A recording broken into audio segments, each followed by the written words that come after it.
Okay, I have to try and do this video quick because I don't want my mother to see me in this house. She told me to take the fish out. I haven't done it, so I need to come out of this house and act like I've been working all day, when really I have been, just not my normal job. But yeah, let's get into it.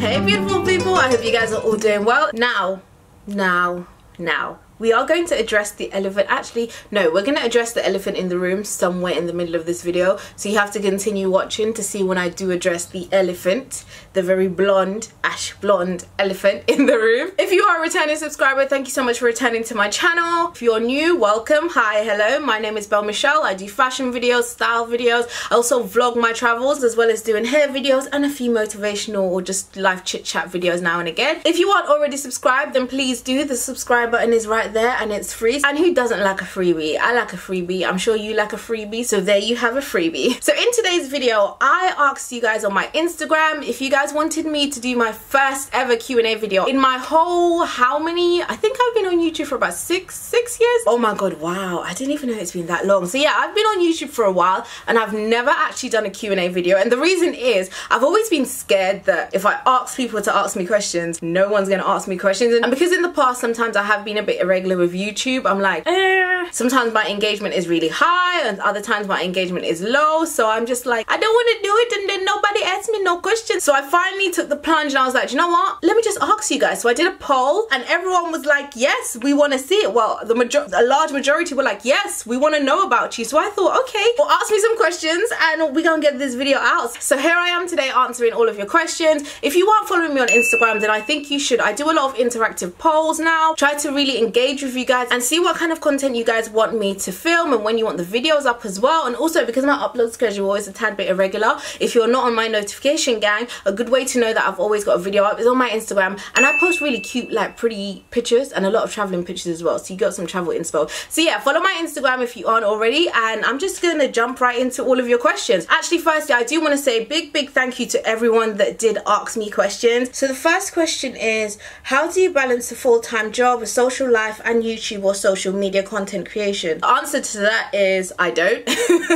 That's why sometimes I'm a bit irregular on YouTube. I think while I was at university, it was really easy to be consistent with doing YouTube because I would be filming at 2-3 a.m. in the morning, like it would be alright, but then jumping out of university and having a full-time job, it's really hard to find time to film. And also, I'm one of those people who I don't want to do things half-heartedly, so that's why I think last year I took like, it was like an unintentional kind of break, not really a break from YouTube, but I wasn't posting as regular because I thought I needed to sort out my, not to say YouTube isn't real life, because there are people that have made amazing careers of YouTube. When I say my real life, I mean as in like my regular job. I wasn't happy with the way my kind of scientific career was going and how I was going to maneuver and how I was going to get to the place that I do want to do. Now, alhamdulillah, I'm in a place where like, I can see the vision, I can see the finish line, and I can see exactly how I'm going to get to it, which is why now I'm getting back regular into the flow of videos. I don't want to be one of those people that like, oh, I'm doing this, I'm doing that, I'm doing this, that, and the other, but I'm not doing all those things well. So when I finished university, I really had to hone in and say, okay, which things are really important to me and which things can I put on the back burner a bit, and then once I've secured this, then I can go on to this. And for me, it was really getting that job, not just a job for money, but a job that is going to aid in the career path that I want to do. And yeah, alhamdulillah, I feel like I've done that. But in terms of balancing everything, I think it's just, you know the saying, jack of all trades and master of none. I do feel like you can be a master of different trades, but I think all the trades have to be within one field. So you can't say I'm a realtor and then I'm a doctor and then I'm a photographer and then I'm an astrophysicist, I'm a music art. Like, they don't intertwine, and that's how I felt. I felt like some of the things I was doing didn't intertwine. Like, there's two of me, there's the scientific me and then there's the creative me. So I just wanted that creative side, everything I did, to intertwine. So there were a few things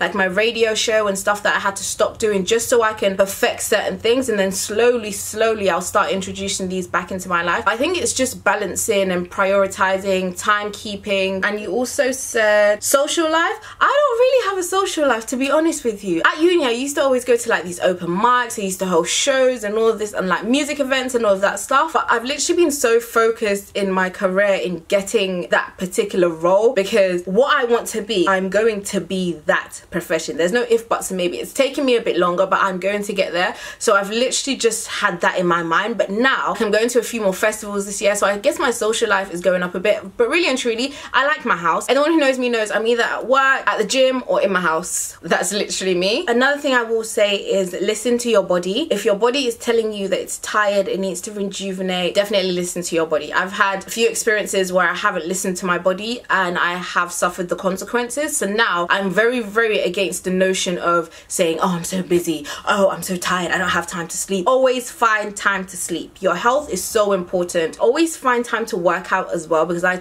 do feel like working out really does help your self-esteem and it helps you feel energized. You are the most important person. You are the vessel and the machine of your whole life story. If you're feeling tired and fatigued, then you're not going to be able to do the 101 things that you want to do. The next question is, why did you choose to study a biological sciences? Funny story that when I was actually applying to UCAS, my initial application was actually for law and anthropology, and that was because my dad's a lawyer, he's a barrister. When I first came to this country, I lacked a lot of confidence, mainly because of the language, but I already knew how to speak English, but I had a bit of an accent. And then I remember when I was in secondary school, I did a presentation skills competition for Merrill Lynch, I think it's called Bank of America now, and I won. And I remember the day before the actual final of the competition, I was going to drop out, and one of my teachers, like, God bless her, she really helped me, really like gave me a pep talk, helped me with my presentation, and then I ended up winning, and it was like, oh my god. And then since then I've been a bit of a chatty patty. Like, I love presenting, I love speaking. It's a craft that I have really tried to maneuver. I love selling myself in terms of interviews and stuff like that. So that's why I wanted to do law and anthropology. You know, when you have African parents, when you talk a lot, they're like, okay, just do law. But I was fixated on going to LSE. LSE is the only university I actually went to their open day. I didn't go anywhere else. I got into every other choice. I got into UCL, I got into SOAS, I think I got into all my other choices apart from LSE. So I literally scrapped everything.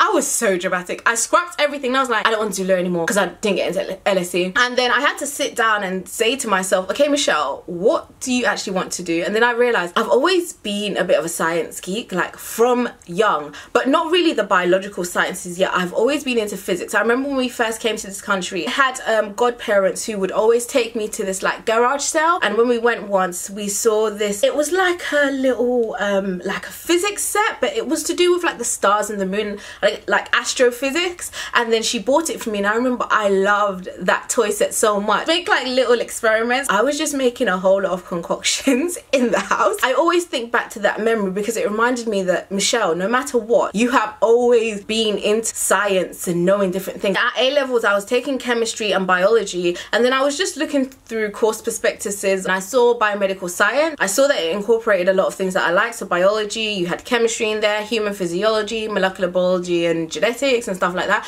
There were other things that I found out afterwards, such as like bioinformatics, like, oh my god. But yeah, so that's the main reason why I decided to study. For me, science is just, you're always learning. There's always something new to learn. You feel like, oh my god, I finally tackled this one thing, and then there's something else to tackle. What do you love the most about your parents' culture? I think a lot of people think I'm born in the UK. Guys, I'm not born in the UK. I was fully born in the Gambia. I was born in, I'm not going to say it because I pronounce it wrong, but I'm going to put it here. But that's where I was born. I did come to this country at the age of 5, but I am very rooted in my culture. So what I love about my culture is, oh, there's a lot I love about my culture. My culture is lit. The fashion, the food. Okay, yeah, I love the fashion. We know how to dress. Senegalese people in particular know how to dress. Like, they're coming for your jugular. Gambian people know how to dress. Oh no, actually no, that's not my favorite. Scrap that. No, my favorite is our drums. Sabar. Listen, if you ever go to Senegal, yeah, go to a sabar. It's like the talking drums. I'm gonna put a bit of like the music in a clip here. I love sabar. Listen, yeah, when I get married, I am fully like, the biggest drums are going to be at my wedding. I'm gonna measure the success of my wedding by how many people are dancing, because honestly to God, you see them drums when they start. Yeah, I love our drums. The drums, I love the drums. That's my favorite thing about our culture. Our drums, our music, just our whole vibrancy. Oh my lord, it's getting kind of hot in here.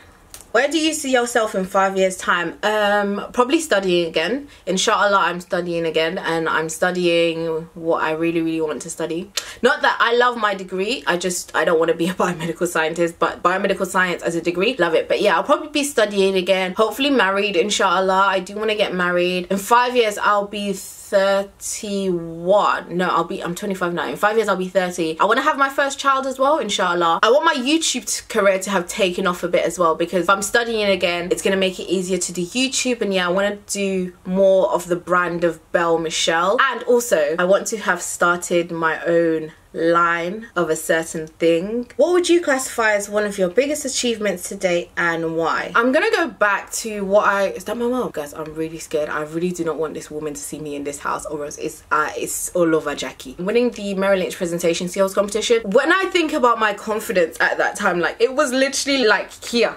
but like to the ground, and I was literally faking it until I made it. Like I said, I literally was about to drop out of the competition the day before the final, and then to go from there to like winning it was just amazing, and I enjoyed it as well. I enjoyed speaking, I enjoy public speaking so much. Inshallah, one day I really want to do a TED talk, not just from the speaking aspect, but also because I want to tell my story, because guys, I've been through a lot and it's kind of crazy. Yeah, I just feel like it would be a good story to tell. I'm not ready for it yet, but I would one day, inshallah, like to do a TED talk. That is one of my biggest achievements because it meant so much to me and it reaffirmed so much to me. Until today, I always go back to that one point because I remember how happy I was and how happy I was seeing my dad, and like my dad was calling my mom like, oh, Michelle won. And I was just like, I just felt so happy seeing my parents happy. I'm the eldest, and me and my parents, we've gone through so much, coming from having so much money and then coming to this country and literally having like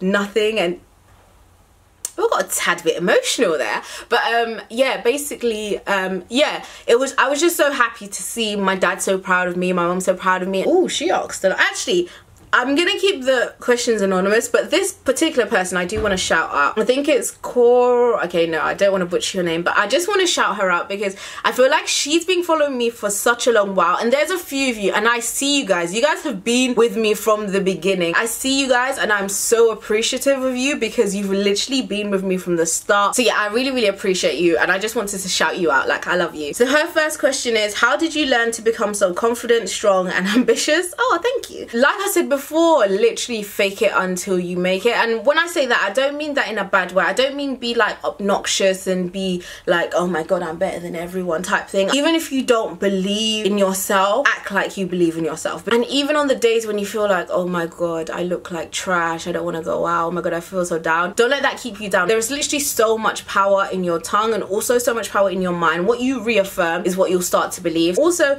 I think it comes with time, and even now, like, I wouldn't say I'm confident all the time. Like, sometimes I'm literally like, I look like trash, I don't want to go out. Even when I think I don't look that great, or I'm not feeling that great about, say, a presentation I've done or a meeting I've had, I'm just like, you know what, I can't come and kill myself in this life. Like, I'm a very, I wouldn't say laid back, but I'm the type of person who, when I was in a car accident, I was literally just like, well, there's nothing I can do, so just go on to the next thing. I would say I'm a bit chilled. I just take things on the chin. I'm just like, okay, I'm just gonna go on to the next one because I can't come and kill myself. It's already done, I can't change it. So I think having that attitude also helps as well. And in terms of being strong, every day is different. Some days I'm gonna do this, I got this. Then other days, do I really got this? Do I really want to do this? Is this really gonna work? And on those days, it's just, I think it's okay. It's okay to say that you're not confident and you're not strong and you're not your 100% every day. No one is strong 24/7, and it's okay to have those days. But what is important is to not drag those days out too long, and don't let those days consume you. And in terms of being ambitious, I'm gonna take that back to my parents. Like, guys, I have seen my parents suffer. Coming from having money and then coming to this country and literally having nothing. Like, when I say we were poor, I mean we came to this country with the clothes on our back, and I've seen my parents graft and work hard, study, graduate, get amazing jobs, buy houses, plural. Yes, I mean plural. And I'm just so proud of them. They are really my power vessel, and I don't mean in a way like, my parents never make me feel like, oh, I have to give back to them, or oh, I owe them for anything. Just seeing how hard they've worked makes me want to work hard, because if they can do it as grown people coming into this unknown country,